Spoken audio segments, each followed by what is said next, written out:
চিড়ে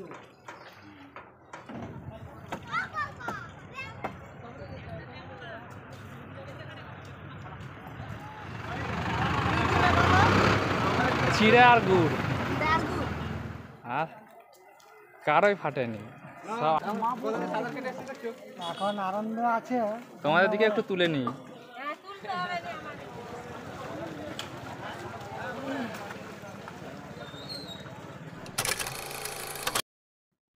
নমস্কার, একান্ত আপন ব্লগে আপনাদের সবাইকে স্বাগত জানাই।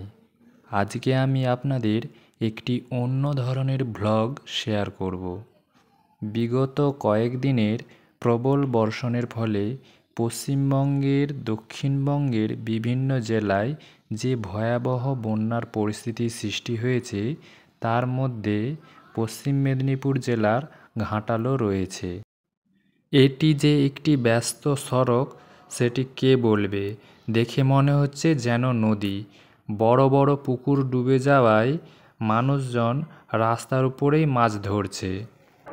নমস্কার বন্ধুরা, আমি এখন দাঁড়িয়ে আছি ঘাটাল থানার বড়দা চৌকানে। এই যে এইখানটা দিয়ে দাঁড়িয়ে আছি, এটি ঘাটাল মেদিনীপুর রাজ্য সড়ক, যেখানে প্রত্যহ হাজার হাজার বাস লরি যাতায়াত করে। এখন দেখুন সেটা পুরো নদীর আকার ধারণ করেছে। এই যে দেখুন, আমি এখন যে জায়গাটি ভিডিওতে দেখাচ্ছি সেটি ঘাটাল মেদিনীপুর রাজ্য সড়ক, যেখান দিয়ে প্রত্যহ কয়েক হাজার বাস লরি ইত্যাদি যানবাহন চলাচল করে। এছাড়াও এই জায়গাটি অসংখ্য মানুষের ভিড়ে গম গম করে। সেখান দিয়ে ছোট ছোট নৌকা আর ডিঙিয়ে করে মানুষ যাতায়াত করছে আর রাস্তার উপরে মাছ ধরছে। এই বন্যা হলো মানুষের কাছে সামাজিক অভিশাপ। বন্যা হলে মানুষের যে কী অসুবিধা হয় তা যারা ভুক্তভোগী মানুষ শুধুমাত্র তারাই জানে। ঘরবাড়ি, রাস্তাঘাট, দোকান বাজার সব কিছুই থাকে জলের তলায়। না থাকে ইলেকট্রিক, না থাকে পানীয় জল। শুধুমাত্র মানুষই নয়, পথ কুকুররাও ভীষণ অসুবিধায় পড়ে। এছাড়াও গবাদি পশুদেরও ভীষণ অসুবিধা হয়। এমন অনেক মানুষ থাকেন যাদেরকে কোনো উঁচু স্থানে অথবা রাস্তার উপর খোলা জায়গায় রাত কাটাতে হয়। রাস্তার উপরেই রান্না বান্না করে মানুষকে খাওয়া দাওয়া করতে হয়। আবার অনেক মানুষ বাড়ির ছাদে বা অন্য কোনো ব্যক্তির বাড়িতে গিয়ে আশ্রয় নেন। এই বন্যা দুর্গত মানুষদের দুর্দশা সত্যিই ভাষায় প্রকাশ করা যায় না। এত কষ্টের মধ্যেও এই অসহায় মানুষগুলোর মুখে লেগে থাকে অমলিন হাসি। এখন আনন্দ আছে। তোমাদের দিকে একটু তুলে নিই।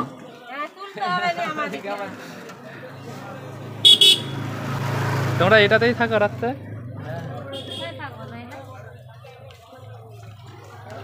এই সব মানুষগুলো এটাই স্বাভাবিক নিয়ম বলে মেনে নিয়েছে। এই সময় কোনো পরিবারের কোনো ব্যক্তির যদি মৃত্যু হয়, তাকে দাহ করতে সেই মৃতের পরিবারের ভীষণ অসুবিধার সম্মুখীন হতে হয়। তাদেরকে অনেক দূরবর্তী স্থানে দাহ করতে নিয়ে যেতে হয়।